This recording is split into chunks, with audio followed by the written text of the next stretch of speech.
भगवान शिव का तांडव। भगवान शिव को संहार के देवता कहा जाता है, लेकिन उनका संहार केवल विनाश के लिए नहीं बल्कि सृष्टि की पुनर्रचना के लिए होता है। शिव का तांडव नृत्य इसी संहार और पुनरुत्पत्ति का प्रतीक है। ये नृत्य ब्रह्मांड की अनंत ऊर्जा और जीवन चक्र को दर्शाता है। तांडव दो प्रकार के होते हैं। एक, रौद्र तांडव, ये क्रोध, विनाश और परिवर्तन का प्रतीक है। दो, आनंद तांडव, ये सृजन, आनंद और सौंदर्य का प्रतीक है।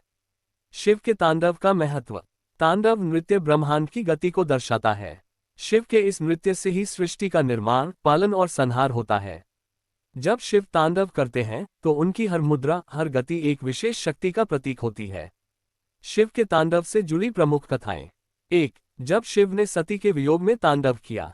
जब देवी सती ने अपने पिता दक्ष के यज्ञ में आत्मदाह कर लिया तो भगवान शिव अत्यंत क्रोधित और दुखी हो गए। उन्होंने सती के शरीर को उठाकर पूरे ब्रह्मांड में भयानक रौद्र तांडव किया। इस नृत्य से पूरी सृष्टि संकट में आ गई। भयभीत होकर सभी देवताओं ने भगवान विष्णु से प्रार्थना की। तब विष्णु जी ने अपने सुदर्शन चक्र से सती के शरीर के टुकड़े कर दिए, जिससे उनके अंग 51 स्थानों पर गिरे, जो आगे चलकर 51 शक्तिपीठों के रूप में प्रसिद्ध हुए। 2. त्रिपुरासुर संहार के समय तांडव। त्रिपुरासुर नामक 3 राक्षसों ने 3 लोकों में आतंक मचा रखा था।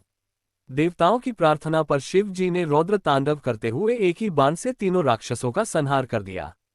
तब देवताओं ने उनका आनंद तांडव देखा, जो विजय का प्रतीक था। 3. शिव और काल भैरव का तांडव। एक बार ब्रह्मा जी ने अहंकार में आकर शिव का अपमान कर दिया। शिव ने क्रोध में आकर अपनी एक जटा से काल भैरव को उत्पन्न किया, जिसने ब्रह्मा जी के पंचम सिर को काट दिया। इसके बाद शिव ने भैरव के साथ तांडव किया, जिससे पूरा ब्रह्मांड हिल गया। 4. रावण द्वारा गाया गया शिव तांडव स्तोत्र। लंकापति रावण भगवान शिव का अनन्य भक्त था। उसने कैलाश पर्वत को उठाने का प्रयास किया, जिससे शिव क्रोधित हो गए और उन्होंने अपने पैर के अंगूठे से कैलाश को दबा दिया। इससे रावण उसके नीचे दब गया। दर्द से व्याकुल होकर उसने शिव तांडव स्तोत्र की रचना की और भगवान शिव को प्रसन्न किया। नटराज रूप में शिव। भगवान शिव का नटराज स्वरूप तांडव नृत्य का प्रतीक है। इस स्वरूप में एक हाथ में डमरू होता है, जो सृष्टि के निर्माण का प्रतीक है। दूसरे हाथ में अग्नि होती है, जो विनाश का संकेत देती है। एक पैर अपस्मार दैत्य अज्ञान को दबाए हुए होता है।